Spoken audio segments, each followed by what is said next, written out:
Yan guys, pagluluto tayo ng nilagang baboy. Ayan yung mga sangkap. Maghihiwa tayo ng repolyo, tsaka pechay bagyo, patatas, sili. At ito yung baboy natin guys. Yan, pakukulan natin ito ng mga kalating oras. Yan. Yan, so maghihiwa pa tayo ng karne. Wait lang.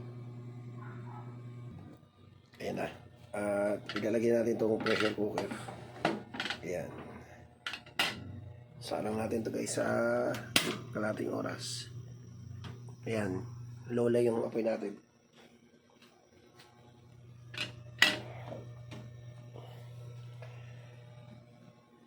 Ayan. At maghihiwa naman tayo ng gulay. Pansahog. Balik ang kalahati ko lang itong repolyo at itong pechay bagyo. Marami-rami na ng gulay kasi tayo. So dito lang muna guys. Update ko kayo. Yan guys, at maghihiwa na tayo ng mga gulay. Patayin na natin itong repolyo. Tsaka itong pechay bagyo. At 4 na patatas. Okay na yan.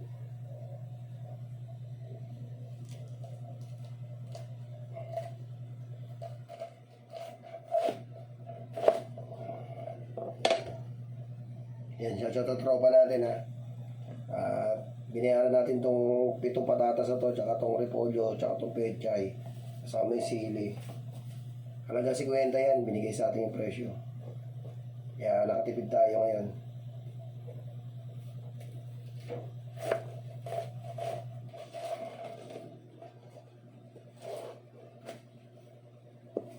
So ito, okay na to.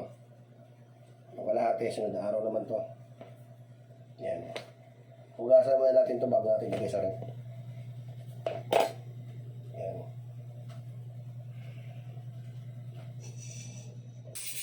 So yan guys, nahiwa na natin itong gagamitin natin. Saka ito. Saka 4 na patata.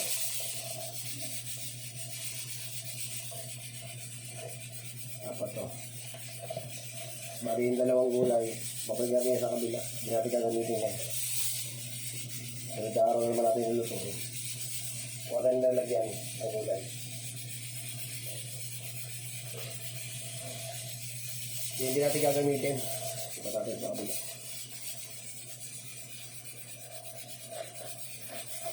Kabila natin to. Hindi tayo sa mga gulay na gagamitin natin. Iiwanin natin. Hindi natin sa patatas.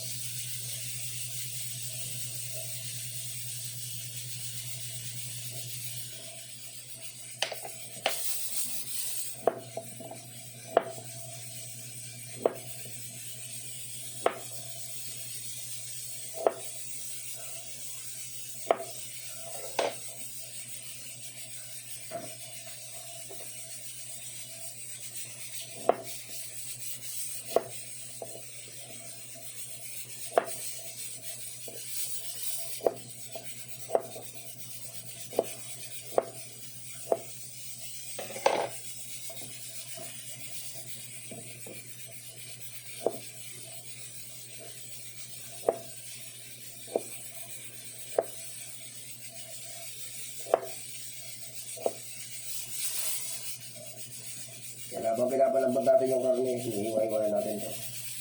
At madali na lang ito pagka nahiwa na lahat.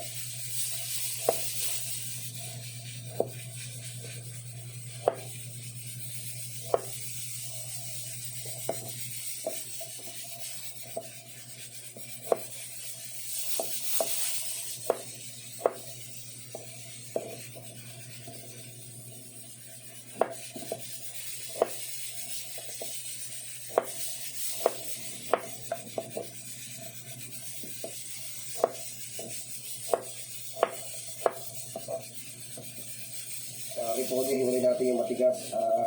Yan ang tama natin na una.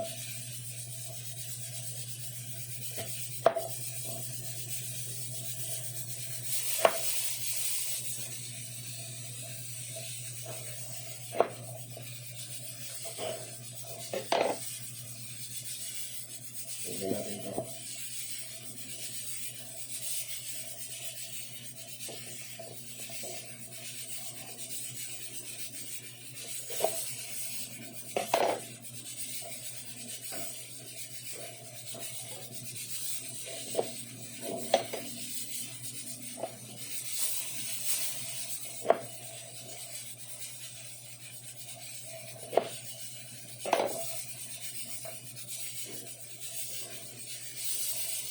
Peche Baguio.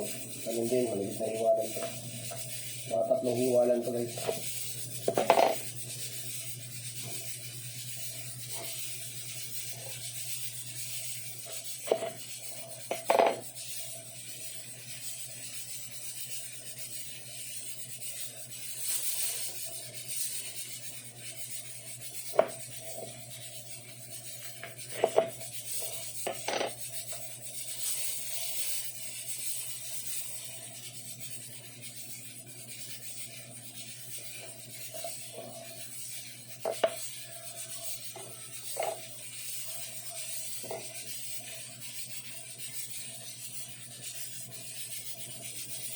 Yan, at maglilinis na tayo. Yan, pagkatapos natin i-prepare yung mga gulay, sakto yan, ito, kumukulo na itong kinalan natin. Pinapalambot natin yung karne. Madali na lang to guys. Kalating oras na natin makukuloyin yan. Yung mga gulay natin. Hugasan din natin yung mamaya bago natin isa lang doon sa kaldero. Yan, kompleto na yan. Kasi ito naman yung sunod na araw natin gagamitin.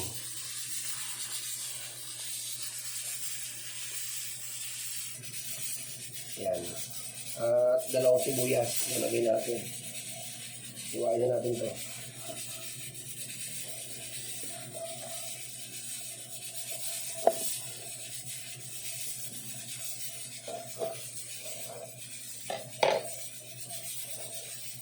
Yan, ito na tawag natin. Yan guys. Inugasan ko na to. Ayan, 2 sibuyas. At mamaya-maya, bubuksan natin to para ilagay natin yung mga matitigas o kagaya ng patatas saka yung ano ng repolyo para maluto kagad.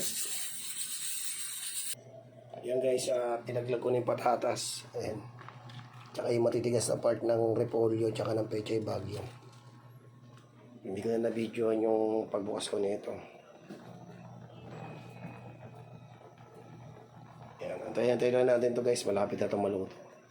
Yan, paanin lang natin to ng mga 10 minutes lang. Tapos ilalagay na natin tong naiwan na to na repolyo tsaka ng Peche Baguio. At luto na, may timpla na rin yun. Yan, antayin lang natin yan. Konting oras na lang to guys. Malapit na ito matapos. So yan guys, nilagay ko na yung repolyo tsaka yung Peche Baguio tsaka sili. Yan. Tayo natin ito ng mga 15 minutes. Luto na to. Yan, sa low lang yan low na apoy lang. Ayan, at pagsain na rin tayo. Yan, so antayin ko na lang tumaluto guys at maghahaponan tayo. Yan. Yan, so magandang gabi sa lahat po Maraming salamat po sa mga nanonood ng video ko sa nasulok ng mundo. Yan, maraming salamat po. Thank you po sa mga followers ko at sa mga viewers ko. Yan. Maraming salamat po at advance Merry Christmas. Bye-bye po.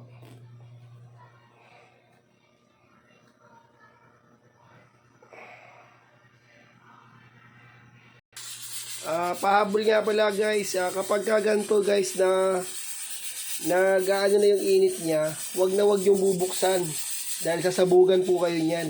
Ang gagawin nyo po, iaangat nyo po ito para lumabas yung init. Pag-isinawid nyo po, kaya na ginagawa ko. Ganyan po. Huwag nyo po bubuksan yung takip. Kasi once na binuksan nyo yung takip na yan, yung sa sobrang lakas ng pressure yan guys, sasabog yan. So ingat lang po sa mga baguhan pong gumagamit ng pressure cooker. Wag nyo pong bubuksan kaagad to kapag titignan nyo na yung laman. Yun lang po, maraming salamat po. At paluto na to guys. Pati sinain natin, sabay na yan. So bye bye, shout out.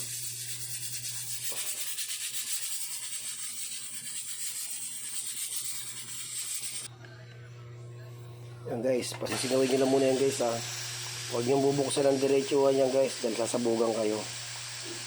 Yan, tapusin natin na lumabas lahat ng init.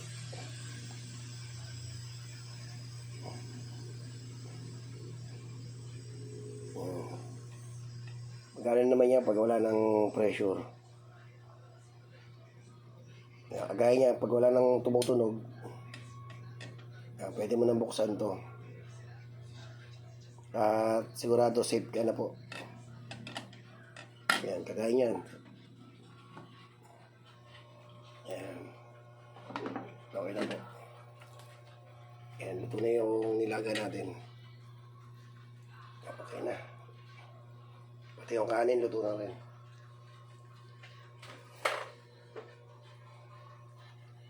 Yan, at maghahapunan na tayo guys. Yan po, maraming salamat po at God bless. Thank you. Paalam.